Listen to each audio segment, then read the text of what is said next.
Thank you for listening to the show on Really Big Something Channel. September 26th, 2017. 2:05 here on the great WRKO. Okay, my friends, it is not just the NFL that has declared war on Trump. It is now the NBA. And not only, I swear to you, are they declaring war on Trump and conservatives, but they're actually now targeting whites. I don't know what to say. This is bizarre. So here is now what is going on. As you know, President Trump disinvited the Golden State Warriors. They are the NBA champions, led by their star, Steph Curry, who's a very good basketball player, phenomenal shooter. And so Steph Curry is a rabid anti-Trumper, as are many of the superstars on the Golden State Warriors, including their coach, Steve Kerr, who is an arch moonbat. And so publicly, they have been deriding Trump, calling him a racist, a white supremacist, a neo-Nazi. And so for weeks, they have been publicly mulling over, saying, I don't think we want to go. Steph Curry in particular said, I really don't want to go. I don't like this president. I think he's a racist. I think he's a bigot, a nativist, a sexist, blah, blah, blah, blah. And so publicly, they have been railing against the president, criticizing the president, attacking the president at every turn. And so Trump said, look, getting invited to the White House is not a right. It is a privilege and an honor. If you guys don't want to come, and it's obvious you don't want to come, well, you know what? I'm rescinding the invitation. I am withdrawing the invitation. Immediately, the Golden State Warriors, especially Steph Curry, have said that's racist. That he only did this, even though the coach is white, it doesn't matter, that this was a racist act. And that now they are calling upon other NBA teams to also kneel in protest against the president. Jumping on the bandwagon is now LeBron James, maybe the biggest superstar in the NBA. His team, the Cleveland Cavaliers, they lost to the Golden State Warriors in the NBA championship. Now, LeBron James was a huge Hillary supporter. In fact, he bragged that by openly campaigning for Madam Hillary, for Hillary Rotten, in Ohio, he would put Ohio over the top for her against Trump. Obviously, it didn't work out that way. So, still fuming, still bitter, still angry at Trump's victory and the loss of Hillary, LeBron James has now become the voice of the NBA, saying that what Trump did, calling out those who are protesting and boycotting the national anthem, was a complete and utter disgrace, and as he called Trump, you bum, and that he's a racist and a white supremacist to boot. And so LeBron James is now saying that he will protest the national anthem. He is urging the Golden State Warriors to protest the national anthem, and they are now vowing that the NBA, that almost every team and many players will also kneel and protest the national anthem throughout the entire season as an act of resistance, as an act of defiance against President Trump. In other words, the NBA is now becoming fully politicized itself. But there's more. So basically now Black Lives Matter has not just hijacked the NFL, they have now fully hijacked the NBA. So if you're going to see the Celtics, don't be surprised to see people kneeling during the national anthem, protesting the national anthem, locking arms, maybe being in the locker room, not wanting to be on the court, whatever they can do. Don't be surprised because it's coming. It's going to hit the NBA. It's going to hit it like a lightning bolt. It's going to hit the NBA and hit the NBA hard. But now there's something even more dangerous. I've talked a bit about Black Lives Matter, and I've said they're essentially a revolutionary black Marxist group. That's what they are. They're a domestic terrorist group and a domestic hate group. But their ideology, if you read what they write and what they peddle, is one that virulently despises not just police officers, cops, the military, authority in general, but in particular, it really is the Black Klan. They despise whites in general. They have a racial animus and hatred towards whites. Black Lives Matter is gaining a stronger following among many liberals and moonbats. One of them is the coach of the San Antonio Spurs. They're also a very good team. They've won numerous NBA championships over the years. Greg Popovich is the coach. He is also a leftist, like Roger Goodell, like Steve Kerr, the coach of the Golden State Warriors. He is also a big supporter of Black Lives Matter. Greg Popovich, you can tell by his last name, it's Eastern European in terms of ancestry, is white. Greg Popovich is a white coach. Well, now he came out and said, in the wake of the protests in the NFL, not only is he urging the NBA and his players to do the exact same thing, but in fact, he says it is time to make whites uncomfortable. Roll it, Brittany. To be an uncomfortable element in the discourse for anything to change. You know, whether it's the LGBT movement or, women's suffrage, race, it doesn't matter. People have to be made to feel uncomfortable, and especially white people, because we're comfortable. We still have no clue of what being white means. And if you read some of the, recent literature, you'll realize it really is no such thing as whiteness. But we kind of made it up. That's not my original thought, but it's true. And it's hard to sit down and decide that, yes, it's like you're at the 50-meter mark in a 100-meter dash. And you got that kind of a lead. Yes, because you were born white, you have advantages that are systemically, culturally, psychologically there. And then he goes on to say, and they have been built up and cemented for hundreds of years. But many people can't look at it. It's too difficult. And so he says, if you want to change the status quo, then the only way to change the status quo is to again confront whites and the white power structure. So by the way, everything what he's saying, he's echoing the literature of Black Lives Matter. This literature that he's quoting, it's all Black Lives Matter. Okay? So, he's basically borrowing from the radical hard left, the extreme, militant, violent, revolutionary left. Now, a couple of things need to be said right off the bat. I don't know what this guy is talking about, as there's no such thing as whiteness. This guy just makes stuff up, I guess, as it comes into his head. But I think if he's trying to mean, you have ethnicities in terms of, you have Irish, you have Slavs, you have, Nordic.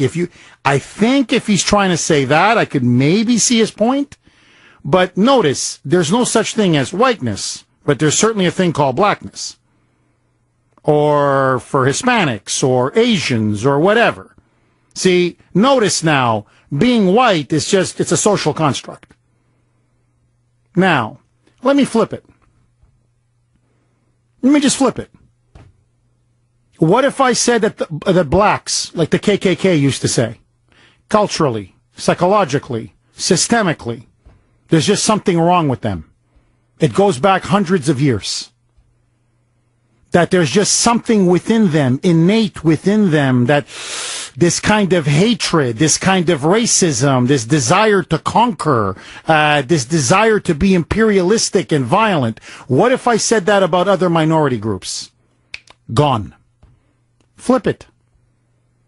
Take away white, substitute Jew. You tell me, if this is not the kind of anti-Semitic fascist propaganda you would see in Europe in the 1930s, not just in Hitler's Germany, by the way, but in numerous countries in Western, Central, and Eastern Europe. This guy's peddling racial hatred. This is straight out racial hatred. And I just want to make 2 points, and then I honestly want to get your reaction, Kuhner Country, because this is another cultural watershed. It is.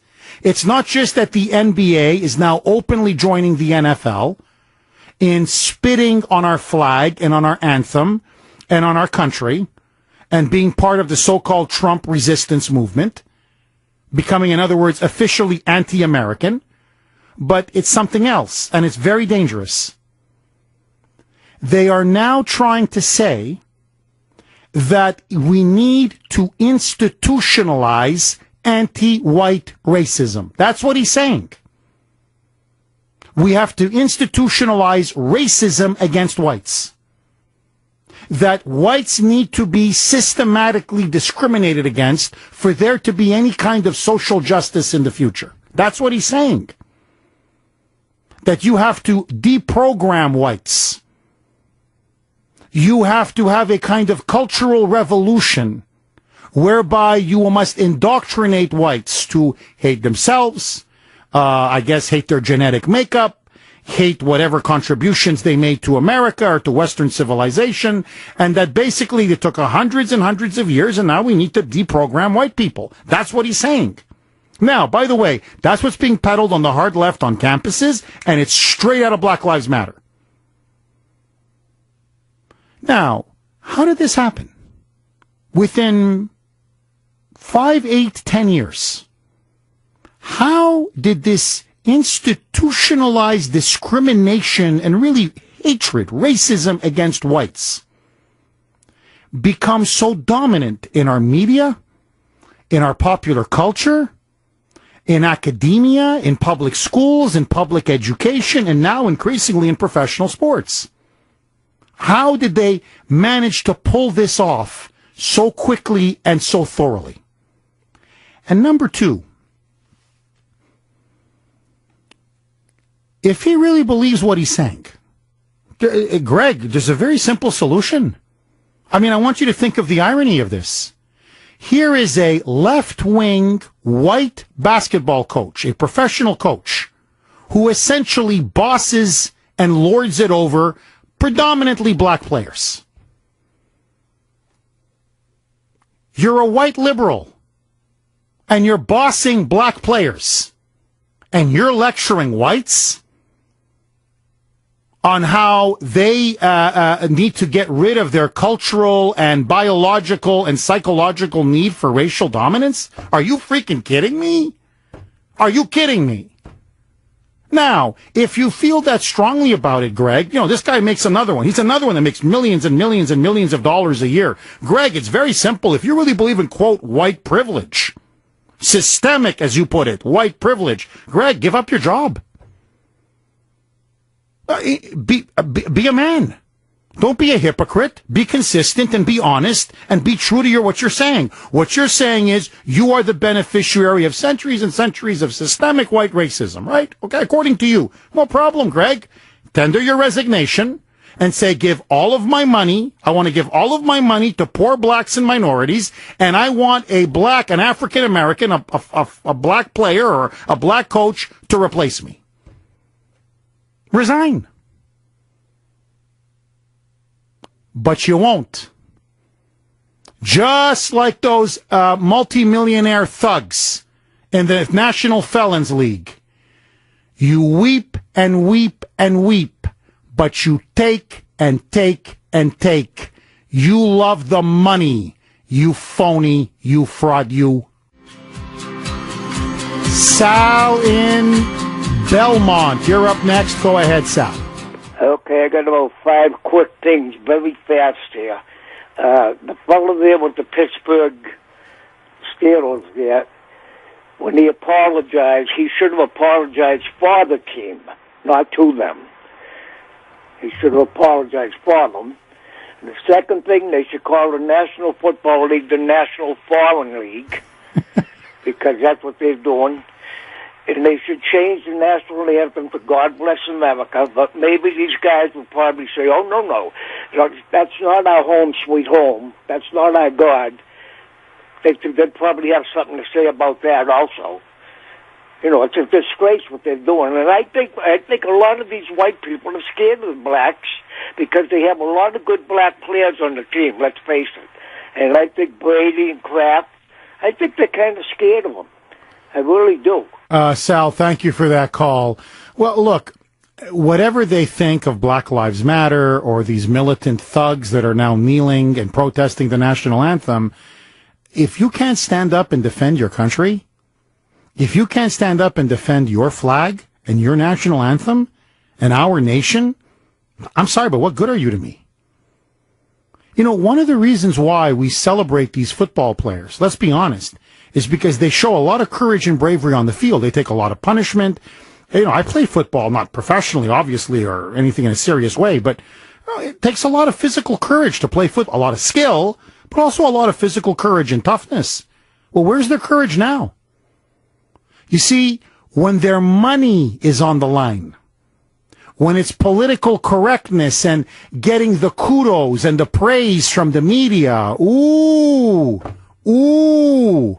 then they're all like a bunch of millennial wimps. It is honestly what you're seeing now is pathetic. It is pathetic. Dan in Woburn. Go ahead, Dan.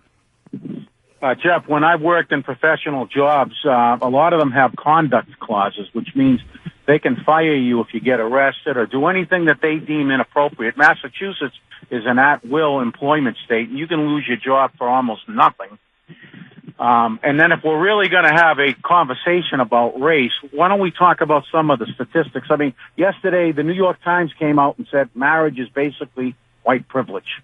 Now, I don't understand. I don't think there's anybody telling blacks they can't get married, although they don't, with the 79% illegitimacy rate. What about personal responsibility, Jeff? Do you know last year more blacks were aborted in New York than were actually born? And that's Margaret Sanger, who started that out, that wanted blacks to kill themselves, and she was a Democrat. She's done that. Let's talk about the epidemic of black-on-white crime. You have 70 times greater chance of being assaulted or killed by a black than the other way around. But we can't talk about that. Like the guy in Tennessee that killed people in Tennessee the other day from Sudan. We don't want to talk about that. It's just a minor misunderstanding. You've got to understand it's black rage. And let's talk about if the white people just boycott the NFL, the stadiums would be empty. Dan, thank you very much for that call. Well, look, you made a lot of good points. Just think about this. In Chicago last year alone, there were 4,300 shootings, 762 murders. The overwhelming number of the victims were African Americans. And the overwhelming number of the perpetrators were African Americans. So if Colin Kaepernick really cares about black lives, right? Black Lives Matter. If those guys, all of them taking that knee, really care about Black Lives Matter, how come they don't speak out about what's going on in Chicago? How come they don't speak out about this violent epidemic of blacks killing blacks in these ghettos and these areas? But when one white cop shoots a black criminal, then all of a sudden, then everybody's up in a fury. Everybody's up in an uproar. My friends, you know what this is? It's racial tribalism. It's primitive, it's wrong, and we should finally say enough is enough. Larry in Belmont. Go ahead, Larry. Hey, Jeff, a couple quick points. Yes. Jeff, a couple quick points. Yes. The guy on the NBA team, the white guy talking about privilege. Greg Popovich, yes. Yeah, and it's just like the NFL. They're going to start losing their ratings, too, because you got to look at the audience. And these people aren't looking at who their fan base is and who their audience is. They're insulting and isolating them. Now, I don't know if do you recall the scandal in the NFL? I'm not talking about all the assaults and all the DWIs these players get, but where Goodell was working with the military to honor them, and it turned out that the military was having to pay all these teams. Yes. Not only the NFL, but the NBA, all of them were taking money to show their pride in the country. Larry, I remember that because the Washington Times, my paper was the one that broke that story. Exactly. It's all about the money to them. They don't care about the vets. They don't care about the fans. They care about the almighty dollar. Bingo. And it's going to come back to bite them in the butt. Bingo. Bingo. Okay, my friends, Trump just finished a press conference. He's asked about the NFL protests.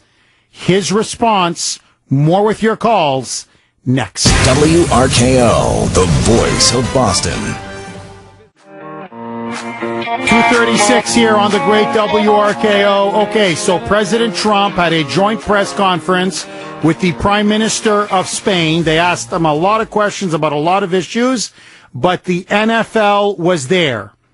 And so they asked him point blank, you've been watching the games? Are you preoccupied? Are you obsessed with these protests in the NFL against the flag and the national anthem? Listen to Trump's response. Roll it, Brittany. Well, I wasn't preoccupied with the NFL. I was ashamed of what was taking place because, to me, that was a very important moment. I don't think you can disrespect our country, our flag, our national anthem. To me, the NFL situation is a very important situation. I've heard that before about was I preoccupied. Not at all. Not at all. I have plenty of time on my hands. All I do is work. And to be honest with you, that's an important function of working. It's called respect for our country. So basically, kind of echoing what I said, which is, if I'm not here to defend the flag and our country and our anthem, then, what am I doing here as Commander-in-Chief? But then he really stuck it to the media and to the protesters. Roll it, Brittany. Many people have died. Many, many people. Many people are so horribly injured. I was at Walter Reed Hospital recently, and I saw so many great young people, and they're missing legs, and they're missing arms, and they've been so badly injured. And they were fighting for our country. They were fighting for our flag. They were fighting for our national anthem. And for people to disrespect that by kneeling during the playing of our national anthem, I think is disgraceful. It's sickening. You want to know the truth? I mean, he's 1,000% correct, but I would have said, I'm sorry, it's grotesque, it's sickening, it's obscene. It's obscene. And you know what? I would have doubled down. I swear, I would say, look, everybody's giving me heat. They are SOBs. I don't know what else you call ingrates like this. Go to Walter Reed Hospital and see those guys, those young men, 22, 23, 24, 25, increasingly now young women. And they've got no legs or no arms, or their faces are blown off. And you can't stand and salute the flag? As you're making tens of millions of dollars? In the greatest country in the history of the world? And by the way, I have to say this. All of these guys, these football players, police brutality, police racism, blah, blah, blah, blah. Notice they love the cops.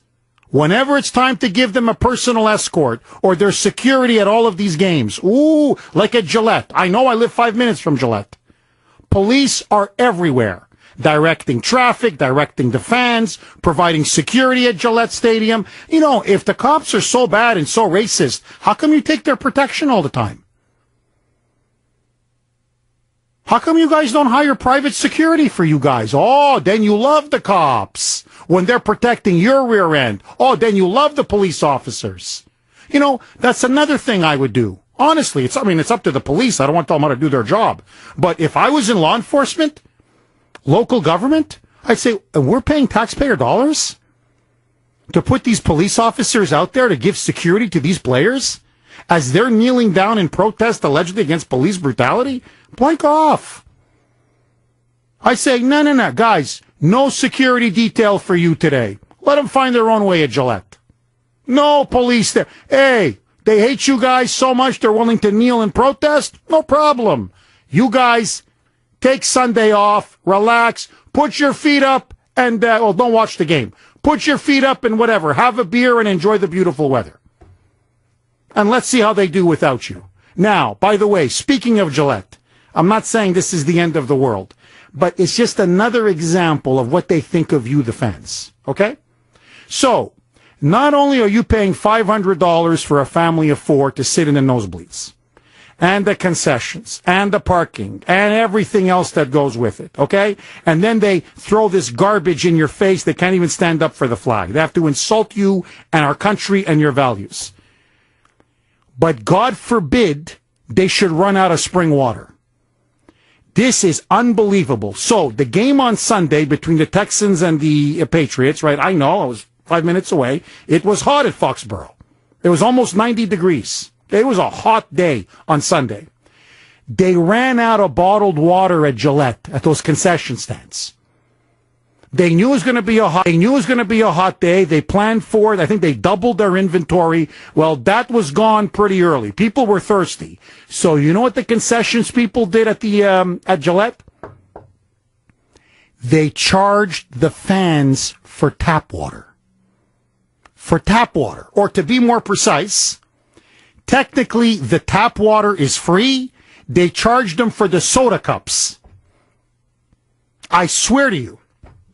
How much, Jeff, come on, you're kidding. No. Not only they charge them for the tap water and the soda cups. You know, Dunkin' Donuts, you go in, you say, hey, can I have some water, please, or whatever. They'll charge you $0.25 for a cup. Okay, whatever. 25 cents, 50 cents. At Gillette, they were charging the fans $4.50. $4.50 for the cup, and then they pour tap water in it. In other words, blank you. This is unbelievable. If this is not gouging, I don't know what is. So let me get this straight, guys. You're ripping me off from A to Z. You're still kneeling during the game. You're insulting my country and my values. And then when you guys run out of bottled water, you know, which we want to pay for, but you guys run out of it because you didn't plan properly, you can't even give us the freaking tap water for free or whatever. You want to charge something, charge $0.25, charge 50 cents. You charge us $4.50 for stinking tap water? Hey, Bob Kraft, I'm talking to you now. Forget the kneeling. Why don't you just make sure your concession stands at Gillette have enough freaking bottled water for a game so you're not screwing the fans that have made you and the Patriots rich? I'm just saying, 617-266-6868 is the number. Bill in West Newton. Go ahead, Bill. How you doing, Jeff? Hi. 3 points. Number Yes. one, African Americans are the only people that I can think of that have their ancestors came here not of their own volition. My grandparents came here from Italy. I think your parents came from Croatia, or your grandparents came from Croatia. Yes. And so plus not only did they not come of their own volition, but they were stripped of their culture and their language. And there's no way to ever repay that. And I don't know how we're ever going to repay them for what we did to them. Number two, there is such a thing as white racism still. Maybe there always will be. But here's a really significant factor which no one ever deals with. There is such a thing as black racism, and no one ever deals with that issue. Never. It's a no-no. Well, yeah, look, Bill, look, this is how I view the world. You may agree, you may disagree. I truly believe in original sin. Okay? I believe we're all born with original sin. That means none of us are perfect. All of us are flawed. Nobody is perfect. Nobody, unless you're a saint, which is why they're a saint. They're exceptional. They're unique. Okay? So that means there's good and bad in all of us. That means in every country, there will be some kind of an injustice. Always. In every country, you will have racists. I mean, it's the sin of pride. Racism is fundamentally the sin of pride. Now, what is to me great about America, and to me this is so obvious, it's like saying the sky is blue. This is the most tolerant country in the history of the world. To me, everybody's got it all. The libs have it all backwards. Of course you're going to meet some white people who are racist. Of course. And you're going to meet black people who are racist. Of course. And you're going to meet Asians and Latinos. And there's racists everywhere. But what's remarkable about America is that in a nation of 330 million people, how few racists there are. Look at Ireland. Look at the Irish and the English. Look how they were at each other's throats for hundreds of years. Look at the Poles and the Russians. Look at the Germans and the Poles. Look at the Croatians and the Serbs. I could run down the whole list. Look at the Chinese and the Japanese. Look at the Japanese and the Koreans. Guys, I could do this all day. Look at what goes on in Africa. Look at the vicious tribalism and racial hatred, the ethnic hatred that exists all across Africa. Look at the Middle East, Sunni versus Shia. They're burning each other alive. This is the most tolerant nation in the history of the world. In fact, did we not just have a black president? And I've said this to liberals before. This is irrefutable. To prove my case, and I can prove it in multiple ways, but let me just give you two quick examples. Number one, America is the only white majority nation in the history of the world to have elected an African American, a black man, as president. No other democracy, no other white majority country has ever done what America did. So really, how racist can we be? In fact, again, we're the exception. Again, we're the best. Now, the ultimate point. This is such a racist country. How come everybody from Africa wants to come here? How come everybody from Mexico and Latin and Central America and South America, how come they all want to come here? How many illegal aliens do we have, and how many of them are minorities? So if this is such a racist country, how come everybody wants to come? The Muslims want to come. The Arabs want to come. The Eastern Europeans want to come. The Central South Americans, the Latinos want to come. The blacks want to come. The Asians want to come. Everybody wants to freaking come. Because I'll tell you this, if I'm a Jew, I wouldn't want to go to Nazi Germany. If I'm black, I wouldn't want to go to South Africa. I mean, I could just run down the whole list. If I'm really living in some kind of a racist country, or it is a racist country, my feet will do the talking. So everybody's feet have spoken. This issue is settled. No, I'll tell you what this is. You have to whip up such hatred and hysteria to get the vote out. Trump won. And he won because the African-American voter turnout was low compared to 2012 and 2008. So what's the narrative now? Ever since Charlottesville, white supremacists everywhere. KKK everywhere. Racism everywhere. And that's to whip them up so they can turn out and vote in 2018 and in 2020. They're race baiting. And I'm telling you, this kind of race baiting is death to a republic. And that's why we, middle America, should say, America, love it or leave it. David in Hyannis. Go ahead, David. Hello, David. We lost David. Let's go to Colleen in North Andover. Go ahead, Colleen. Hi, Jeff. Hi. I have 3 points. Yes. One, everyone's been commenting on how the fans are going to not turn on the TV and they're going to lose a lot of people, a lot of support. I think it can go even further than that. If you recall, after Trump was elected, there were 2 women who got a Facebook page going, and they put out an all-out campaign to boycott Ivanka Trump's clothing. Can you imagine what could happen if some organized person figured out who the sponsors of the NFL were and started a boycott on that? I come from Detroit, and there's an old saying, you don't bite the hand that feeds you. They're not biting it, they're savaging it. And number 2, the 3, Green, Sheila Jackson Lee, and Mad Maxine. Somebody should address, number 1, they should go without a day's pay for taking our time. They're being paid by the taxpayers to propagate this ridiculous agenda. And number 2, there are generations of educated, hardworking black people. Elect somebody that is not still suffering from Civil War trauma.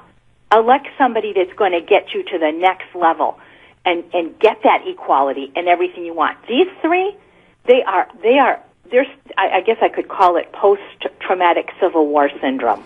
Colleen, brilliant. You know what else I would recommend? And I don't know if Kuhner Country, if you, Colleen, or if you in the audience agree with this or not. Why don't we pick one Sunday, one day, all of us, and maybe do it nationally, where it's Boycott the NFL Day. And what I mean is, nobody goes to the stadiums.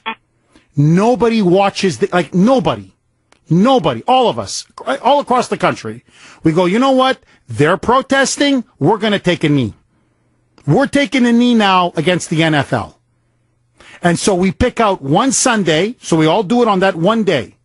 Nobody watches the games. Nobody goes to the stadiums. Nobody does anything regarding the NFL. And I'm telling you, the statement that we could make, it would shock them to their very foundation. Imagine stadium after stadium empty. The ratings zero or whatever, close to zero. They'd have a heart attack. Many people have died. Many people. Many people are so horribly injured. I was at Walter Reed Hospital recently, and I saw so many great young people, and they're missing legs, and they're missing arms, and they've been so badly injured. And they were fighting for our country. They were fighting for our flag. They were fighting for our national anthem. And for people to disrespect that by kneeling during the playing of our national anthem, I think is disgraceful. Mike in Quincy. Go ahead, Mike. Hey, Jeff, how are you doing? Good. How are you? Okay, good. What's her name? Sheila Jackson-Lee? Yes. And the other one? Maxine Waters. Yeah. Them taking a knee is nothing new for them. They've been on their knees their whole life. So that's nothing new. But, you know, and these NBA players and the NFL players, how ungrateful can you be? Mike, let me ask you this, okay? If you were playing a professional sport, whatever sport's your favorite sport, and you're making $50 to $100 million, say, I don't know, a 3-4 year contract, let's say $10 million a year, Mike. $40 million 4 years. Mike, tell me, is it just me, or would you be like, God bless America? Oh, yeah. Where else are you going to make that type of money? I know. I mean, it's insane. I'm telling you, it's just insane. The inmates are running the asylum. Mary in Norwood. Go ahead, Mary. Hi, Jeff. Hi. I think the fans should show the NFL how they feel by standing and singing the national anthem at the top of their lungs. Oh, you mean just basically at the stadium, just like almost shout them down with the national anthem? Exactly. I like that, Mary. I like that idea. Now, I'm getting a lot of texts from people saying that the veterans are planning a boycott to stay away from the NFL on November 12th to celebrate Veterans Day. So apparently there is something what I suggested already in the works. Look, if the veterans are behind it, you know me, I'm going to back it 1,000%. But, you know, let me give you my honest, thinking out loud, my honest gut reaction. You know, I don't want these poor vets to have to give up their expensive tickets. You know, it costs a lot of money to attend an NFL game. Like, why are they the ones that always have to pay the price and bear the brunt? You know, so look, if they want to do it, I'll do it. But I'd rather that we do it, if preferably, on a different date, and let us carry the burden. Let us take the brunt of it. These guys sacrificed for it. If they want to go enjoy a game, go enjoy a game. Let's pick another date. And we're going to hit the NFL and hit the NFL hard. But if everybody settles on that Veterans Day, then I'm Kuhner Country. I'm with you and I'm with the vets. Okay. I got to go. Bye-bye. The voice of Boston is you. 680 WRKO Boston, 93.7 WEEI HD2 Lawrence, Boston. It's 3 o'clock.